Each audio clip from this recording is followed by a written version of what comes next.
हम पूरे तरीके से भारतीय जनता पार्टी में जो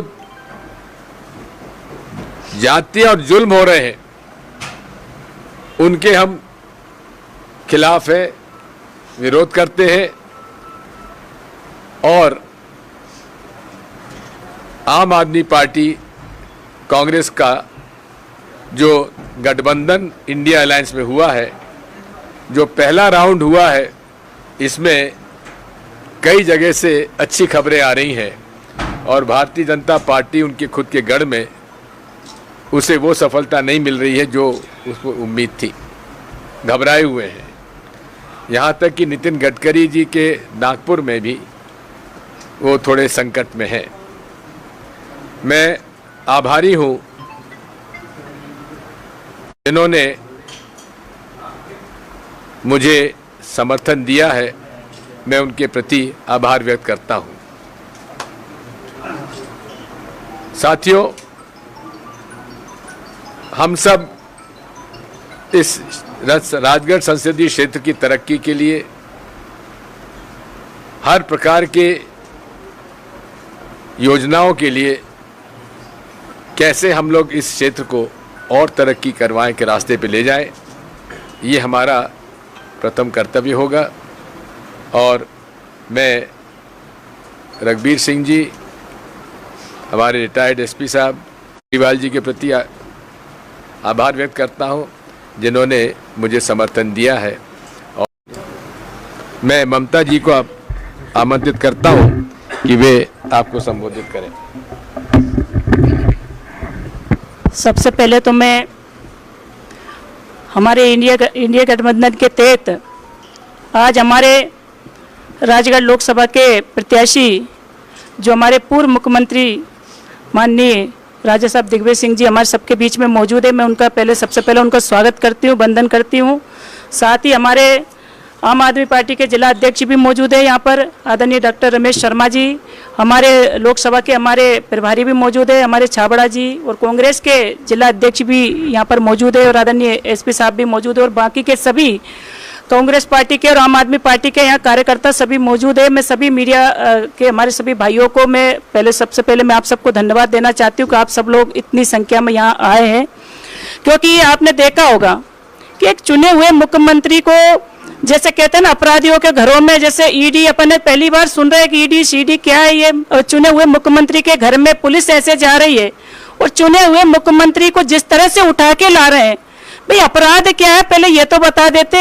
अगर अरविंद केजरीवाल अगर भ्रष्टाचारी अगर है वो साबित कर दे तो फिर देश में कोई ईमानदार भी नहीं है, क्योंकि उन्होंने भ्रष्टाचारी के खिलाफ उन्होंने लड़ाई लड़ी है। और 100 करोड़ का बोले 100 करोड़, अरे 2-5 हजार करोड़ का अगर आरोप लगाते तो बात एक दिल्ली जैसे मुख्यमंत्री के नाम पे एक फबती भी, लेकिन कोई अपने आप उठा के ले गए और उसके बाद में उनको जेल भेज दिया गया, क्योंकि कहीं ना कहीं उनको लग रहा था कि लोकसभा चुनाव में उनको केजरीवाल जी से खतरा है। लेकिन जो इंडिया गठबंधन बहुत मजबूत गठबंधन है, और मैं कहना चाहती हूं तानाशाही लोगों से कि केजरीवाल बनकर हमारा प्रत्येक कार्यकर्ता हर मतदान केंद्र में उतरने वाला है और राजगढ़ लोकसभा सीट तो हम जीतेंगे, क्योंकि हम लोगों ने इंडिया गठबंधन के तहत हम समर्थन कर रहे हैं। और समर्थन नहीं, ये चुनाव का एक जुनून के तौर पे हम लोग पूरे हर मतदान केंद्र पे उतरने वाले हैं और जीतेंगे। और इंडिया गठबंधन के आने वाले समय में देख लेना, आपको ये सरकार भी बनने वाली है। ये 400 पार ये बातें ये लोग एक कहते हैं ना, एक जुमलाबाजी है, 400 पार कुछ नहीं होने वाला है। अब तो वोट तो जनता देगी। और आपने जो तानाशाही जो करी है, लोगों को ईडी के नाम पे डराया जा रहा, और वॉशिंग मशीन कहते हैं ना, वॉशिंग मशीन में मोदी जी की वॉशिंग मशीन में आ गए वॉशिंग पाउडर, कौन सा मोदी वॉशिंग पाउडर, वो आ गया तो लोग धुल के साफ हो गए। इस तरह का जो ये रवैया चल रहा, हमारा युवा कोई भी इसको बर्दाश्त करने वाला नहीं है। आजकल माताएं बहनें सब पढ़ी लिखी है, सब फोन चला रही, वो भी इस चीज को बर्दाश्त करने वाली नहीं है। काम कुछ नहीं किया, कोई योजना नहीं, कोई हमारे युवा लोग घूम रहे, कहाँ रोजगार दे रहे हैं, कौन सा ऐसा काम किया जो हमारी 6 गारंटियां है माननीय केजरीवाल साहब की, इंडिया गठबंधन के माध्यम से प्रत्येक, चाहे बिजली की बात हो, चाहे किसानों के कर्जा की बात हो, चाहे महिलाओं को पेंशन वाली बात हो, चाहे फ्री बिजली की बात हो, चाहे स्वास्थ्य के लिए हर, जैसे आज बीनागंज हो, चाहे गुना हो, ऐसे बड़े बड़े क्लिनिक डाल दिए जाएंगे। अपने आप के पैर में कुल्हाड़ी मार रहा है। केंद्रीय मंत्री ज्योतिरादित्य सिंधिया ने आज अपने उद्बोधन में कहा है कि सरकार मैंने इसलिए गिरा दी कि जो लाडली बहना की जो राशि मिलने वाली थी वो दिग्विजय सिंह और कमलनाथ की जेब में चली जाती, किसानों की सम्मान निधि दोनों की जेब में चली जाती, इसलिए मैंने सरकार गिरा दी।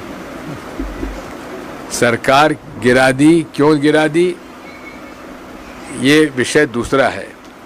लेकिन वो कहते थे कर्जा अगर माफ नहीं हुआ तो मैं सड़कों पे उतरूंगा, अतिथि शिक्षकों की नियुक्ति नहीं हुई तो मैं सड़क पे उतरूंगा। लेकिन सड़क पे उतरने के बजाय वो तो हवाई जहाज में बैठ के पहुंच गए। तो बात यह है कि वो जिस पार्टी को कि आईएसआई की समर्थित राजनीतिक दल है, उसकी वीडियो है। अब मोदी जी जरा उनसे पूछे कि भाई ये आपने क्यों कहा। रामनिवास यादव भाजपा में जा रहे हैं। कौन? रामनिवास नहीं जाने, मेरे साथ थे अभी, तो मेरे साथ थे अभी, 25 तारीख को ज्वाइनिंग कर रहे हैं। मेरे साथ थे अभी, भाषण दिया उन्होंने। राम मंदिर साथ में खड़े लोग ही तो जा रहे हैं, साथ में खड़े लोग ही तो जा रहे हैं लगातार। बात ये है उन्होंने खुद ने, यहाँ पर वो आए थे, मैंने उनको आमंत्रित किया था और उन्होंने खुद ने कहा है कि सवाल ही नहीं उठता, वो हमारे साथी हैं। राम मंदिर के आगे बहुमत मिलता है तो अगले प्रधानमंत्री क्या राहुल जी होंगे? देखिए, ये लड़ाई कुर्सी की नहीं है, ये लड़ाई सिद्धांतों की है।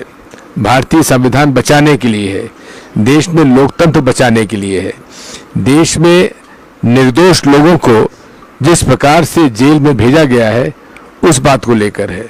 जहाँ तक प्रधानमंत्री का सवाल है, 2014 में एनडीए अलायंस को बहुमत मिला, 24 घंटे में प्रधानमंत्री तय हो गया और वो 24 जो पूरे 10 साल तक उन्होंने अच्छा काम किया। राम मंदिर नहीं जाने का कारण क्या रहा आपका? राम मंदिर पर आप नहीं गए, आमंत्रित आया, पहले मुझे तो आमंत्रण मिला नहीं था और मुझे भगवान राम के मंदिर में जाने के लिए निमंत्रण पत्र की आवश्यकता नहीं है। लेकिन अपन मंदिर में क्यों जाऊं, पूरा हो जाने दीजिए, जरूर जाएंगे और आप भी चलिए हमारे साथ। अधूरा मंदिर है, पूरा नहीं बना, इसलिए ये हमारे शास्त्रों के विपरीत है। राजगढ़ लोकसभा में भाजपा जो है राम का प्रचार कर रही है, पोस्टर भी घर घर जाकर बांट रही है। उनके पास इसके अलावा और क्या मुद्दा है, और ये सरासर उल्लंघन कर रहे हैं। हमारे चुनाव आयोग द्वारा जो आचार संहिता लागू की गई है उसका उल्लंघन है। अब बात यह है शिकायत किससे करें? चुनाव आयोग से, जो चुनाव आयोग खुलकर उनका समर्थन करे उससे क्या शिकायत करें? लोकसभा में आपको क्या चुनौती मिल रही है बीजेपी से जीतने के लिए? चुनौती स्वीकार करके उससे लड़ना, ये तो हमारा जीवन रहा है। कितनी उम्मीद है साहब 102 फर्स्ट राउंड के अंदर जो वोटिंग? ये कहना मुश्किल है, फिर भी अंदाजा मुझे अंदाज नहीं है। भाजपा के 400 पार के नारे को आप किस तरीके से देखते हैं, क्या स्थिति बनेगी? भारतीय संविधान को बदलने का पूरा प्रयास है। मोदी जी झूठ बोलते हैं, आप क्या कहते हैं? एक आध सच तो बता दीजिए उनका। मैं पूछ रहा हूँ, आप बता दीजिए एक सच्चाई बोले वो तो। धन्यवाद। जब श्रृंगेरी तब हमारी पार्टी का